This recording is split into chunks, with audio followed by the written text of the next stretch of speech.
Acid and base, तो इसमें तीन थ्योरीज हैं, जिसमें पहली थी अरहेनियस कंसेप्ट। अरहेनियस थ्योरी या उस कंसेप्ट में ये कहा गया है कि एसिड वाटर के अंदर एच आयन देते हैं। तो वाटर के अंदर हर वो चीज जो एच आयन डोनेट करेगी या वाटर में एच आयन बढ़ जाएंगे, H3O पॉजिटिव जो हम कहेंगे, वो एसिड कहलाएंगे। और जो वाटर में OH आयन देंगे वो बेस। और कंपेयर कर सकते हैं कौन स्ट्रॉन्ग है कौन वीक, जिससे जितने ज्यादा एच आयन आएंगे वो स्ट्रॉन्ग एसिड है। और इस भाषा को हम कहते हैं अल्फा, डिग्री ऑफ डिसोसिएशन। वो अभी आएगा कि जिसका भी डिग्री ऑफ आयनाइजेशन या डिग्री ऑफ डिसोसिएशन ज्यादा होता है वो स्ट्रॉन्ग एसिड होता है, जिसका अल्फा ज्यादा होगा स्ट्रॉन्ग, और जिसका अल्फा कम होगा वो वीक एसिड होगा। दूसरी थ्योरी आई थी हमारी, या ये थ्योरी फेल क्यों हुई, क्योंकि ये सिर्फ वाटर के अंदर बता रही है एसिड या बेस, और दूसरी बात उन्हीं चीजों को बता रही है जिसमें प्रोटॉन हो या OH हो। तो ये थ्योरी बिना वाटर के एसिड बेस प्रूफ नहीं करेगी, और उन चीजों को एसिड बेस प्रूफ नहीं करेगी जिसमें एच आयन या OH आयन नहीं। फिर दूसरी थ्योरी हमने पढ़ी बेटा Bronsted and Lowry concept. Bronsted and Lowry concept क्या था कि इन एनी मीडियम कभी भी कोई दो चीजें रिएक्ट कर रही हैं तो जो एच आयन छोड़ेंगे वो एसिड है, और जो एच आयन लेंगे वही प्रोटॉन जो एक्सेप्ट करेंगे वो बेस है। तो in any medium proton donor are acid and proton acceptor are base. और कोई भी चीज अगर ब्रोंस्टेड एंड लॉरी में एसिड दिख रहा है या अरहेनियस का एसिड है तो ब्रोंस्टेड एंड लॉरी में भी एसिड प्रूफ होगा। But reverse that is base के लिए ये बातचीत सही नहीं है कि अगर वो ब्रोंस्टेड एंड लॉरी में बेस प्रूफ हो रहा है तो जरूरी नहीं है अरहेनियस में बेस प्रूफ हो, या अरहेनियस का base, all Arrhenius bases are not Bronsted and Lowry bases, but all Arrhenius acids are Bronsted and Lowry acids। फिर हमने कहा एसिड्स में ही एक एसिड होता है जिसे हाइड्रा एसिड कहते हैं। हाइड्रा एसिड जनरली HX कह देते हैं, जैसे HCl, HBr, HI या CH4, NH3, ये सब हाइड्रा एसिड है। तो हाइड्रा एसिड का एसिडिक कैरेक्टर पीरियोडिक टेबल में लेफ्ट टू राइट भी बढ़ता है और टॉप टू बॉटम भी बढ़ता है। तो बच्चों ये चीज ध्यान रखनी है। ब्रोंस्टेड एंड लॉरी ने एक वर्ड और कहा था, कॉन्जुगेट एसिड बेस पेयर, यानी एक H अगर हट गया तो वो कॉन्जुगेट बेस बनेगा। और कॉन्जुगेट बेस और एसिड में अगर एक स्ट्रॉन्ग है दूसरा वीक है। अगर आपका एसिड स्ट्रॉन्ग है तो उसका कॉन्जुगेट बेस जो होगा वो वीक होगा, और जिस चीज का बेस स्ट्रॉन्ग है उसका एसिड वीक होगा। Conjugate acid base pair differ by 1 proton only. एक प्रोटॉन के अंतर पे कॉन्जुगेट एसिड बेस है। जैसे वाटर है, ये वाटर H3O पॉजिटिव बना सकता है, तो water conjugate base, H3O positive conjugate acid. Water OH negative भी बना सकता है, तो वाटर और OH नेगेटिव में एक H का अंतर है, एक H प्लस का अंतर है, तो वाटर इस समय कॉन्जुगेट एसिड और OH कॉन्जुगेट बेस। वाटर दोनों काम कर सकता है, प्रोटॉन छोड़ भी सकता है, प्रोटॉन ले भी सकता है। तो ऐसे सब्सटेंस केमिस्ट्री में कहलाते हैं एम्फीप्रोटिक। एम्फी का मतलब ही होता है हैविंग डुअल नेचर, इसमें डुअल नेचर है, ये प्रोटॉन छोड़ेगा भी और प्रोटॉन लेगा भी। ऐसे ही अमोनिया में भी डुअल नेचर है। अमोनिया एच आयन लेके NH4 पॉजिटिव बनाता है, अमोनिया एच आयन छोड़ के NH2 नेगेटिव बनाता है। तो यहाँ पे भी आप डुअल नेचर या एम्फीप्रोटिक कह सकते हैं। क्लियर है यहाँ तक? आज की पढ़ाई हमने एक एसिड पढ़ा हाइड्रा एसिड, और दूसरा एसिड है ऑक्सी एसिड। तो आज की हेडिंग हमारी स्टार्ट होगी ऑक्सी एसिड से। ऑक्सी एसिड बेसिकली हम वो है कि यहाँ कोई एक नॉन मेटल लगा होगा, उसके पास O होगा फिर H होगा, तो ये वाली जो लिंकेज होती है बेटा OH लिंकेज, ये ऑक्सी एसिड की पहचान होती है। तो आप ये भी कह सकते हो OH तो बेस में आता है। तो अगर यहाँ मेटल होता तो ये वाला बॉन्ड वीक होता, OH टूटता। यहाँ नॉन मेटल है तो ये दोनों, ये वाला बॉन्ड स्ट्रॉन्ग है और ये वाला बॉन्ड वीक है, यहाँ से H आयन निकलेगा। तो जहां जहां OH लिंकेज आएगी और नॉन मेटल लगा होगा तो वो कहलाएंगे ऑक्सी एसिड। फॉर एग्जांपल जैसे मैंने ये बनाया आपके सामने HClO पढ़ा जाता है इसे, ऐसे ही इसके भाई बंधु HClO2, HClO3, HClO4, ये ऑक्सी एसिड हो गए। या फिर आपने जो बहुत ज्यादा सुने हैं H2SO4 या H2SO3, ये भी ऑक्सी एसिड है। या HNO2 nitrous acid, HNO3 nitric acid, ये ऑक्सी एसिड है। तो ये कैटेगरी हमारी ऑक्सी एसिड की है जो अब हम पढ़ने जा रहे हैं।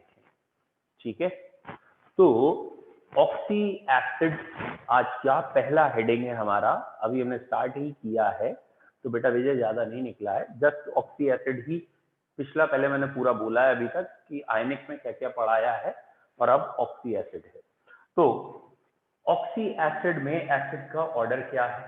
ठीक है बेटा, ऑक्सी एसिड में हमें दो तरीके से एसिडिक बिहेवियर पढ़ने हैं, दो तरीके से। पहला तरीका जिससे मैंने ये लिखा हुआ है, पहला तरीका हमारा ये है कि अगर ऑक्सी एसिड सेम एलिमेंट का हो, जैसे ये लिखा है HNO2 HNO3, यहाँ पे भी सेंटर में नाइट्रोजन है, यहाँ पे भी सेंटर में नाइट्रोजन है, तो सेम एलिमेंट है। ऐसे ही आप चेक करो HClO HClO2 और यहाँ सेंटर क्लोरीन है, सबका सेम है, यहाँ सल्फर, सेंटर सेम है लेकिन अंतर है ऑक्सीडेशन नंबर में। तो बच्चों ऑक्सीडेशन रिडक्शन इसीलिए मैंने आपको पहले पढ़ाया है कि आपको थोड़ा समझना आसान हो कि यहाँ ऑक्सीडेशन नंबर में अंतर है। ठीक है बेटा, तो सेंट्रल एलिमेंट सेम हो लेकिन ऑक्सीडेशन नंबर में अंतर हो, तो जिसका ऑक्सीडेशन नंबर ज्यादा होगा उसका बेटा एसिडिक कैरेक्टर ज्यादा होगा। तो एसिडिक कैरेक्टर किसका ज्यादा होगा? यहाँ एसिडिक कैरेक्टर उसका ज्यादा मानेंगे जिसका ऑक्सीडेशन नंबर ज्यादा है। तो ऑक्सी एसिड में दो कैटेगरी पढ़नी है। पहली category oxy acid of same central element with different oxidation state. लिखो जल्दी से, ऑक्सी एसिड की पहली category with same central element in different oxidation state, with same central element in different oxidation state. ठीक है, सेम सेंट्रल एलिमेंट है बेटा, different oxidation state. तो बच्चों इसमें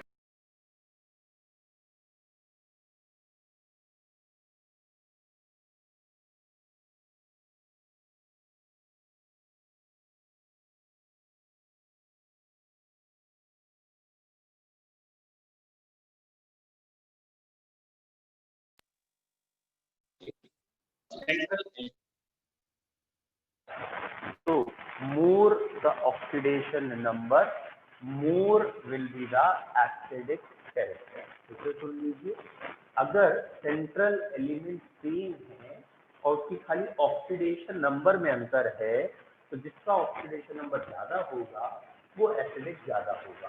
तो H2SO3 और H2SO4 में H2SO4 ज्यादा एसिडिक है क्योंकि यहाँ ऑक्सीडेशन नंबर ज्यादा है। ऐसे यहाँ पे HClO4 ज्यादा है क्योंकि ऑक्सीडेशन नंबर ज्यादा है। कई तरीके से आप प्रूव कर सकते हैं। जब बेटा ऑक्सीडेशन नंबर ज्यादा होता है, एलिमेंट का साइज छोटा हो जाता है, इलेक्ट्रोनेगेटिविटी बढ़ जाती है, और जितनी इलेक्ट्रोनेगेटिविटी ज्यादा होगी वो हाइड्रोजन से इलेक्ट्रॉन जल्दी खींच लेगा, इसलिए एसिडिक ज्यादा है। तो इसके पीछे का रीजन क्या है कि ऑक्सीडेशन नंबर ज्यादा होने से इलेक्ट्रोनेगेटिविटी बढ़ जाती है और उसकी वजह से एसिडिक कैरेक्टर बढ़ता है। ठीक है, तो जिसको रीजन लिखना वो क्या लिखेगा बेटा, as more the oxidation state more the electronegativity, therefore more the acidic character. Electronegativity ज्यादा है तो एसिडिक बढ़ जाता है।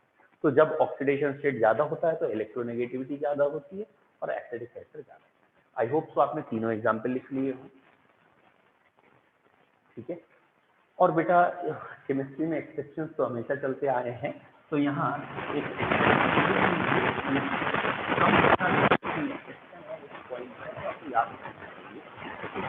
एक्सेप्शन है बेटा, H3 सर बहुत ज्यादा डिस्टरबेंस हो रहा है। यस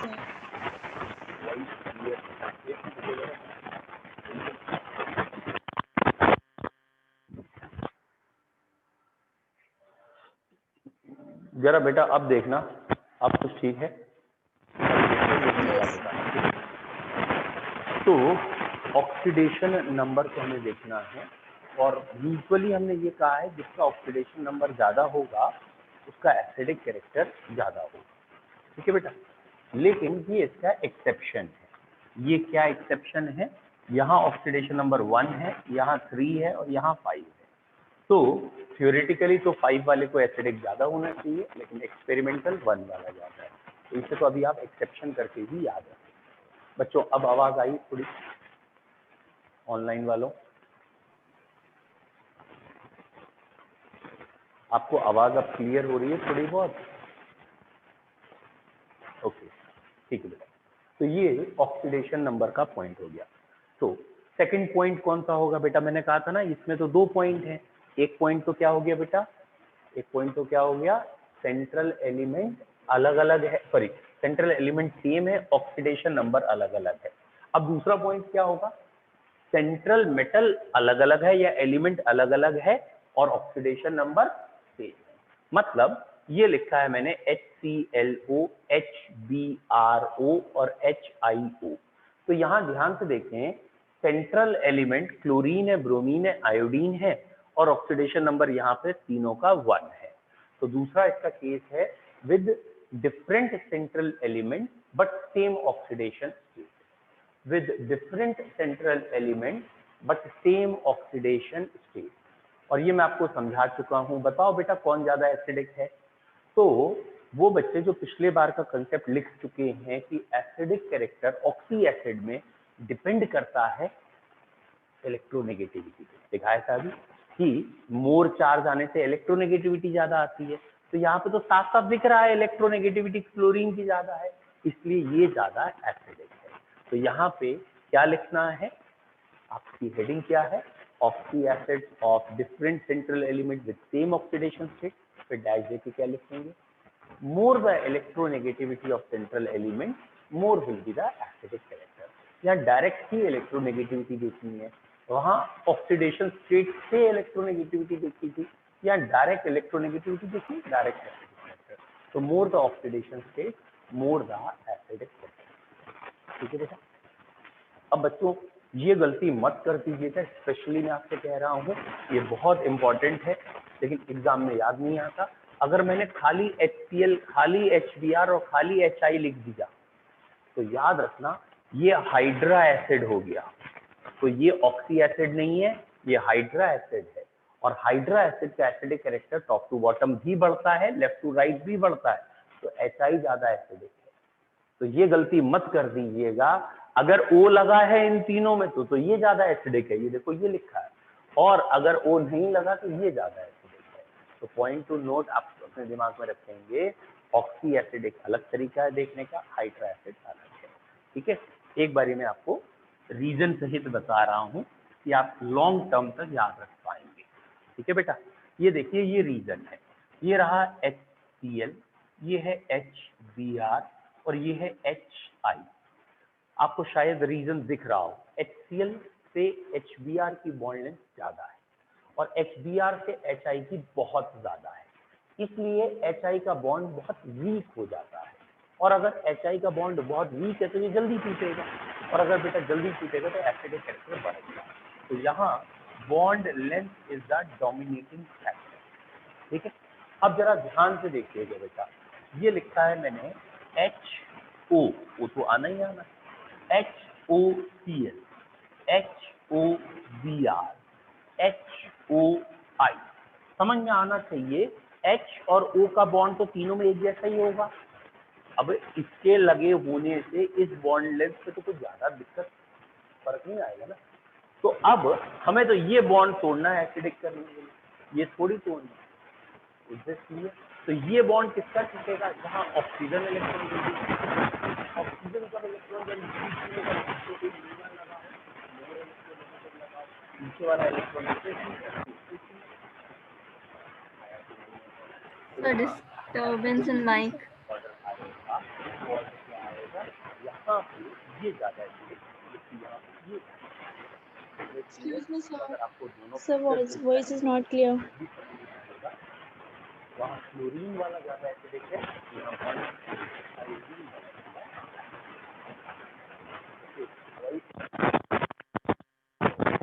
ठीक है? मैं कैसे आपको चेंज करता हूँ, ठीक है? हो सकता है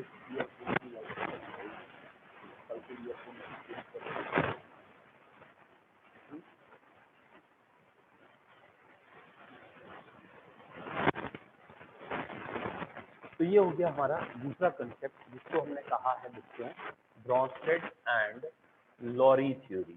ये ब्रॉन्स्टेड एंड लॉरी के कंसेप्ट में मैंने एक्स्ट्रा पढ़ाया है अब आपको। ये ऑक्सी एसिड, हाइड्रा एसिड थोड़ा एक स्टेप बढ़ा के बताया है, लेकिन आपकी एबीसी में सब तीसरा हमारा इसमें है अगली थ्योरी, वो मोस्ट इवॉल्व थ्योरी मानते हैं और उस कंसेप्ट का नाम रखा गया है लुईस कंसेप्ट या Lewis acid and base theory. ठीक है, Lewis acid and base theory. ठीक है, तो अगर आपको आवाज में दिक्कत आ रही है तो मैं ऐसा करता हूँ, मैं ईयरफोन हटा डायरेक्ट बताता हूँ, सब आवाज सही है।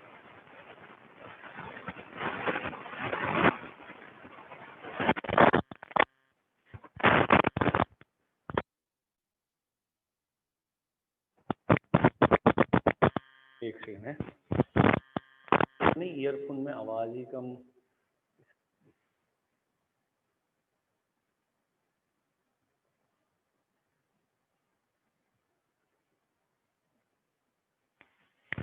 टाइमिंग के लिए मैंने इन बच्चों से रिक्वेस्ट की है, ये बच्चे तो माने पहले, मैंने तो कहा इनसे बदल लो टाइमिंग, मान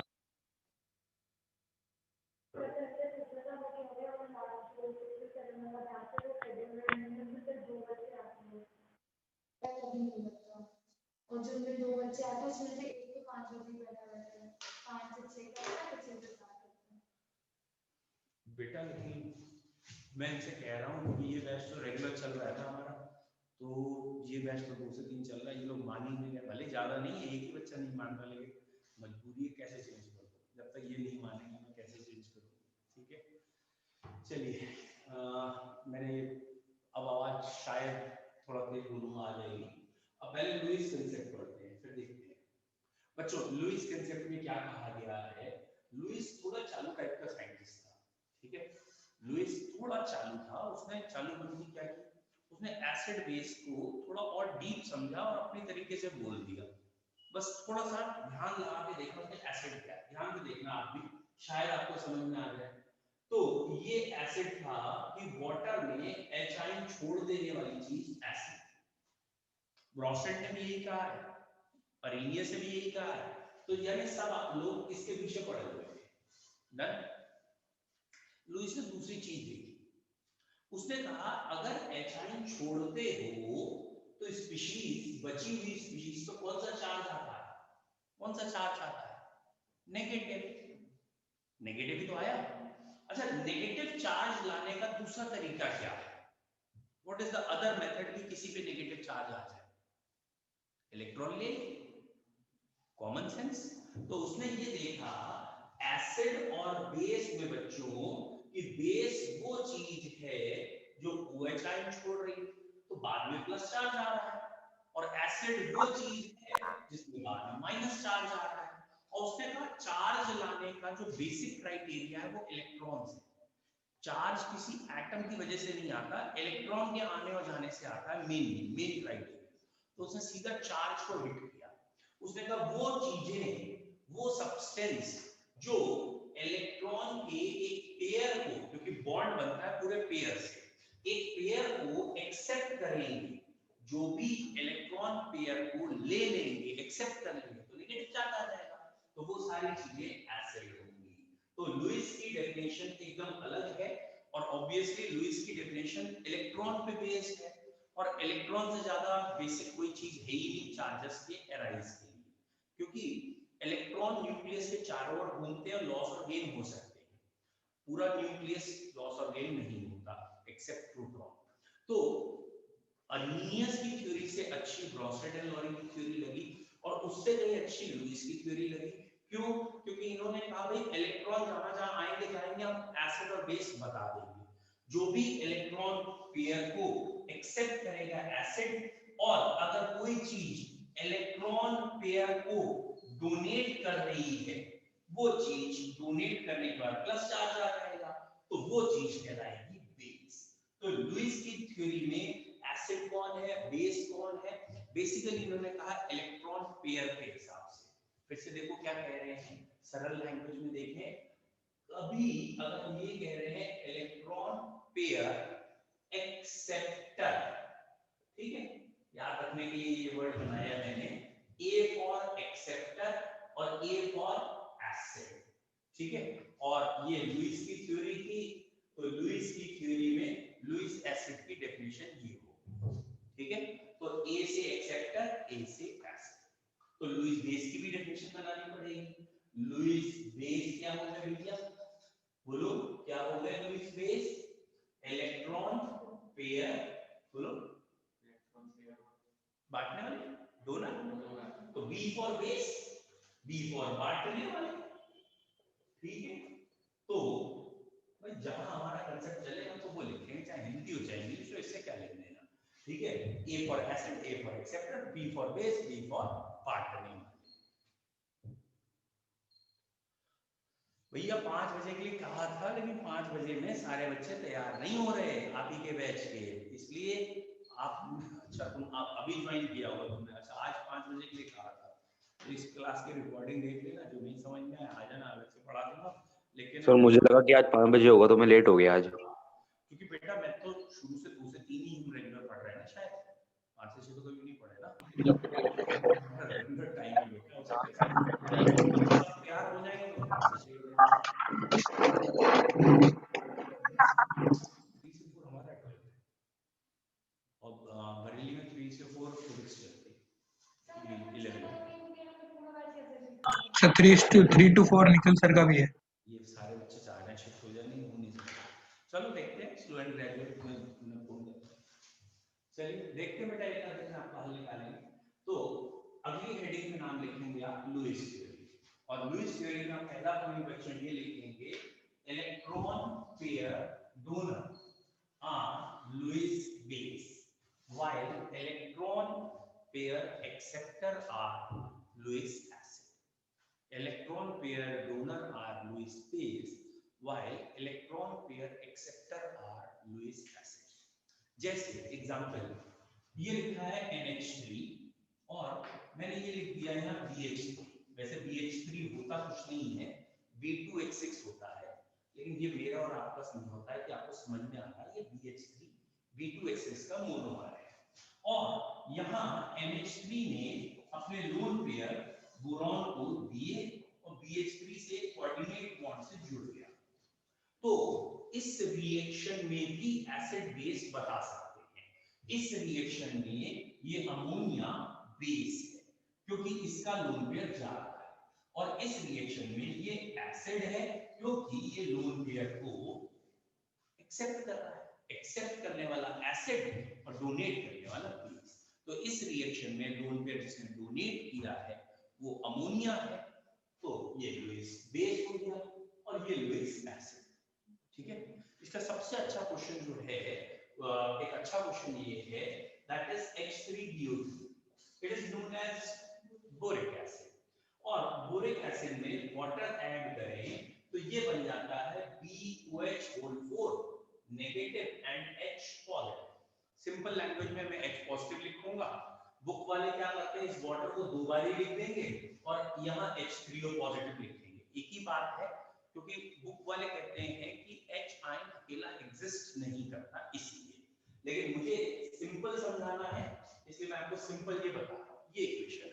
अब बेटा बताइए इस थ्योरी में ये जो आपके सामने इक्वेशन लिखी है इसमें H3BO3 बोरिक एसिड क्या है? अरीनियस एसिड है, अरीनियस बेस है, ब्रोंस्टेड एंड लॉरी एसिड है, ब्रोंस्टेड एंड लॉरी बेस है, लुईस एसिड है, लुईस बेस है, ऑल नन, ये बताना है। H3BO3 is a boric acid. In water it is dissolved. This equation is C. अब आपसे क्वेश्चन है, in this equation, in this reaction, boric acid is what? Lewis acid, Bronsted and Lowry acid, Arrhenius acid, या इसके उल्टे Lewis base? Answer बताइए, बोलिए बेटा इसका आंसर। बेटा इसका देखिए रीजन क्या है, यहां ध्यान से देखो तो आपको समझ में आएगा। एक्चुअली ये थी रिएक्शन BOH4 गलत है बेटा, ब्रोंस्टेड BOH4, और इसने वाटर का एक OH लिया है तब ये बना है BOH4, और वाटर का OH कैसे लिया? OH पे होता माइनस चार्ज, मतलब उसका लोन पेयर लिया है, और अगर इसने OH यानी लोन पेयर लिया है तो यहां से यहां आते समय इसने लोन पेयर एक्सेप्ट कर लिया, इसीलिए लुईस एसिड है। It is weak monobasic Lewis acid. What is monobasic? एक OH एक्सेप्ट करना कहलाता है मोनोबेसिक। तो boric acid is weak monobasic Lewis acid. अब बच्चों को इसका आंसर ब्रॉन्स्टेड एंड लॉरी और अरेनियस क्यों लगता है? उन्हें लगता है यार एचाइन दिख रहा है, और एचाइन की डेफिनेशन अरेनियस में भी थी, ब्रॉन्स्टेड एंड लॉरी में भी थी, लेकिन यहाँ का आंसर है कि बोरिक एसिड जो है ये लुईस एसिड है। अब कोई कहेगा ये फिर एचाइन कहां से आया? अरे वो तो वाटर से आया है ना, ये तो वाटर का एचाइन है, वाटर का OH आयन वो ले गया, तो ये तो वाटर का एचाइन है भैया। तो वाटर में एचाइन आप कह सकते हो वाटर के अंदर ही छोड़ रखा है एक तरीके से। तो बेसिकली ये थ्योरी या BOH वोल्टाइज boric acid is a Lewis monobasic acid, और ये क्वेश्चन कंपटीशन में इंपॉर्टेंट है, पूछा जा चुका है। It is weak monobasic acid. बच्चों आपको मैं क्वेश्चन फिर रिपीट कर दे रहा हूं, बोला जाता है H3BO3, तो बेसिकली H3BO3 है क्या?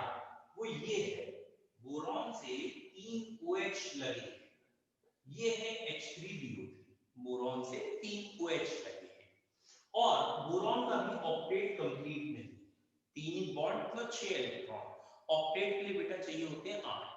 तो जब इसकी वाटर से रिएक्शन कराते हैं तो ये वाटर का एक OH आयन एक्सेप्ट करता है, तो 3 इसके पास OH पहले से थे, एक OH आया, कैसे आ गया भाई?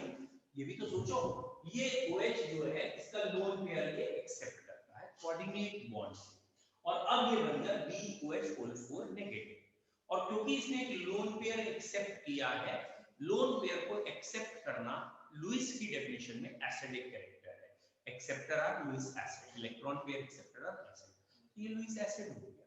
अब क्लियर है बच्चों? Very clear. तो ये क्वेश्चन जरा ध्यान रखिएगा, और ये सेंटेंस भी याद रखेंगे बच्चों। शॉर्टकट ये सेंटेंस जो कह रहा हूं यहां से देखिए, 3 theory, Arrhenius theory, Bronsted and Lowry theory and Lewis theory. Arrhenius theory में क्या कहा गया है? अरेनियस थ्योरी ने कहा पानी ले आओ भाई, H आयन छोड़ देगा एसिड, OH आयन छोड़ देगा बेस, ठीक है। ब्रॉन्स्टेड लॉरी ने कहा पानी को हटाओ, एनी मीडियम, कोई भी मीडियम हो, H आयन छोड़ेगा एसिड, और जब ये H आयन छोड़ेगा तो दूसरे वाले को H आयन लिखना पड़ेगा, या proton donor acid, proton acceptor base.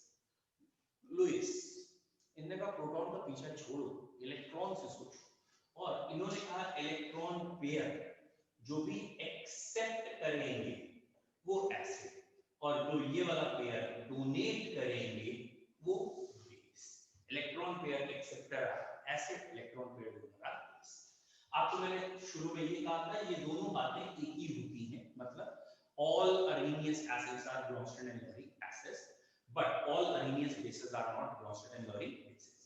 यहाँ उल्टा याद करना है, यहाँ डायरेक्ट क्या है, all Lewis bases are Bronsted and Lowry bases, but all Lewis acids are not Bronsted and Lowry acid.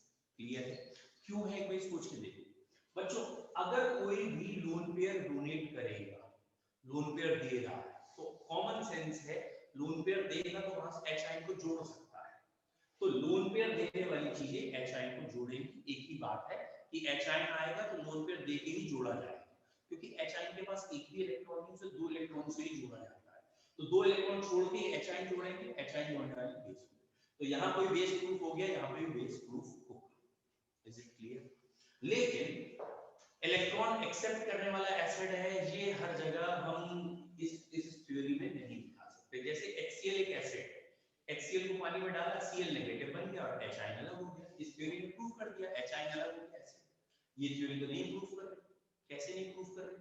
अरे इस थ्योरी में कहां आया कि लोन पेयर क्लोरीन ने एक्सेप्ट किया, वो तो HCl में क्लोरीन के पास ही पेयर था, तो ये तो थ्योरी एक तरीके से ये नहीं बता रही है कि ये एसिड कैरेक्टर है। तो ये डायलॉग याद रखना है, all Bronsted and Lowry acid are Arrhenius acid, but all Bronsted and Lowry bases are Lewis bases.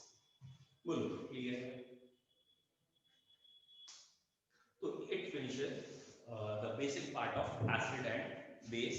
एक बेसिक थ्योरी हमारी जो एसिड बेस की थी वो फिनिश हुआ है। ठीक है बच्चों, नेक्स्ट अब हमें आयनिक इक्विलिब्रियम के न्यूमेरिकल पोर्शन की तरफ बढ़ना है। ये आयनिक इक्विलिब्रियम का शुरू का थ्योरेटिकल पोर्शन था, अब हम न्यूमेरिकल पोर्शन की तरफ बढ़ेंगे। ओके, पहली हेडिंग जो आयनिक इक्विलिब्रियम की होती है उसको हम बेसिकली कह देते हैं डिग्री ऑफ डिसोसिएशन, या कई बार डिग्री ऑफ आयनाइजेशन या अल्फा। ठीक है, तो हेडिंग लिखते हैं डिग्री ऑफ डिसोसिएशन और आयनाइजेशन। डिग्री ऑफ डिसोसिएशन और आयनाइजेशन।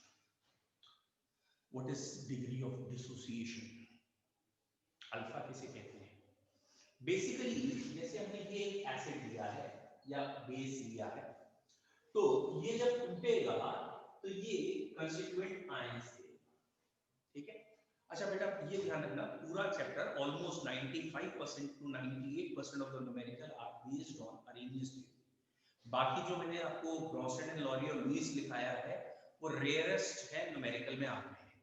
ठीक है, तो जो अभी मेन न्यूमेरिकल आपके आएंगे उन सब में आपके दिमाग में अरेनियस थ्योरी होनी चाहिए, यानी पानी के अंदर ही तोड़ना है, और जिसमें एच छूटते हैं वो एच छोड़ेगा, जिसमें ओ एच छूटते हैं वो एच छोड़ेगा। तो 95% न्यूमेरिकल आर अरेनियस थ्योरी। तो ये पानी के अंदर टूट रहा है, तो बार बार याद मत दिलाना कि पानी कहाँ है या किस में टूटा है, पानी में टूटेगा। ओह सॉरी, और H प्लस अलग होगा। ओके, अब ये रिएक्शन वापस भी जा रही है, यानी अगर आपने कुछ पार्टिकल यहाँ तोड़ के इधर गए कुछ वापस भी आ जाएंगे, तो ये 100% नहीं टूटेगा, एक इक्विलिब्रियम आएगा, that is termed as ionic equilibrium. ठीक है, तो अरेनियस ने ये कहा था कि ionisation is a reversible process and equilibrium is fixed.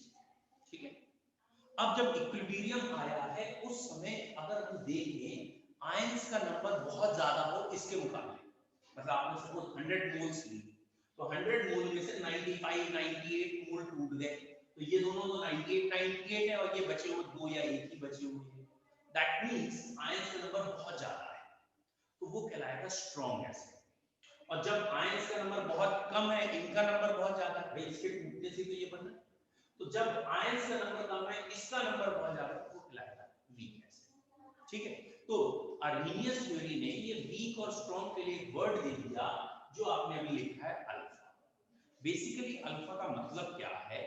Basically alpha का मतलब ये है कि अगर सपोज आपने 50 मोल्स लिए और 50 मोल्स लेने के बाद जब ये डिसोशिएट हुए तो लेट सपोज 15 या 25 मोल्स टूट गए। 50 में से कितने टूट गए बेटा? 25। तो 50 में से 25 मोल्स टूटे, तो 1 मोल में से कितने टूटे? 25/50। 1 मोल में से कितने टूटे? हाफ। तो ये कहलाएगा इसका अल्फा।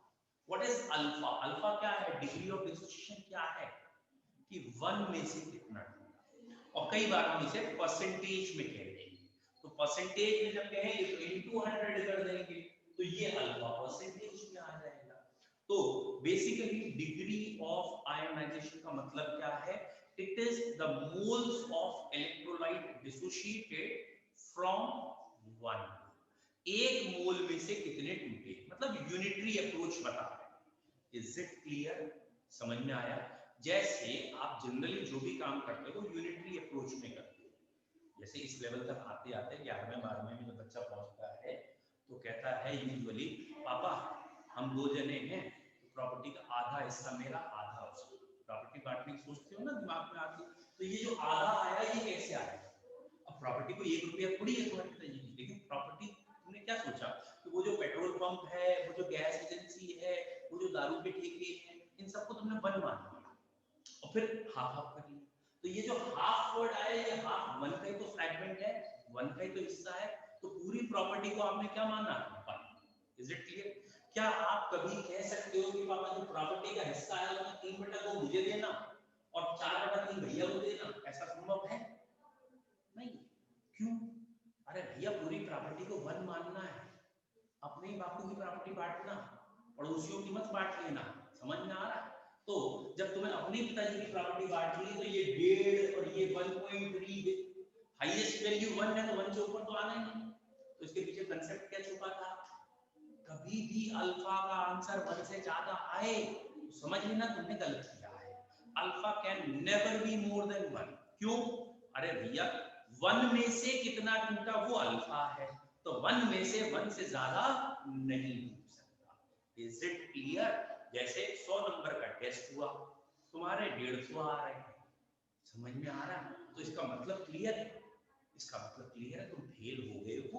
150 नंबर आए नहीं है तुम्हारे, जो तुम देख के आए हो वो सारे सब्जेक्ट और हो सकता है फर्स्ट से लेकर 12 तक के सारे नंबर सबका सम करके 150 बता दिया हो किसी ने, है ना?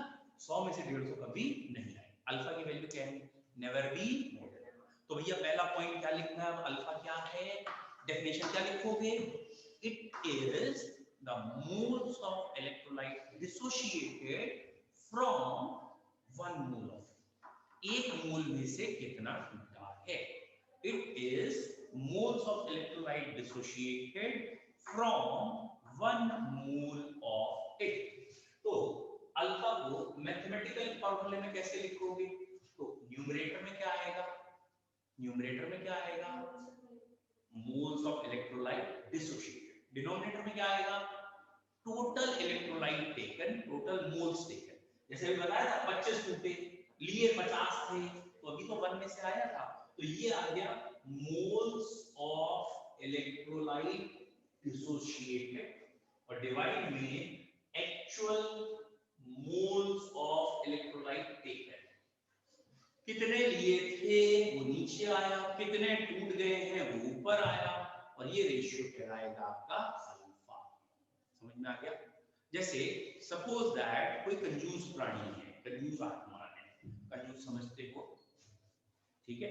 तो वो जो कंजूस आदमी है वो, आप उसको लेट सपोज 2 लाख रुपए दे देते हो, इज इट क्लियर? और कहते दिन भर खर्च कर, ठीक है, पूरा दिन खर्च कर, और वो भी लेविशली खूब खा पी के आया। शाम को आपने पूछा था भाई बताओ कितने का खर्चा हुआ, इज इट क्लियर? और वो कह रहा है 10 रुपए का खर्चा हुआ। दिए कितने थे? 1 लाख। 1 लाख दिए थे, 10 रुपए खर्चा हुआ, तो अल्फा कितना आ रहा है उसका? कितना आ रहा है? एक जीरो हटा लो, 10 की पावर -4। ऐसे तो बड़ा कम लग रहा है, 10 की पावर -4 बोलने में भी नहीं आ रहा, तो मल्टीप्लाई बाय 100 कर दो। भैया एक में तो तुझे बता नहीं पाया, 100 में ही बता देते हैं कि अगर तुझे 100 रुपए दिए होते तो तूने कितने खर्च किए होते? -10 की पावर -2। 10 की पावर -2 मतलब 0.01 रुपीस, यानी पैसे में 1 पैसा। तो 100 रुपए अगर तुझे देते तो तू 1 पैसा खर्च करता।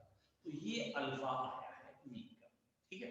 अब ऐसे ही कोई दूसरा प्राणी ले लेते हैं जो बहुत लेविश खर्चा कर सकता है, ठीक है?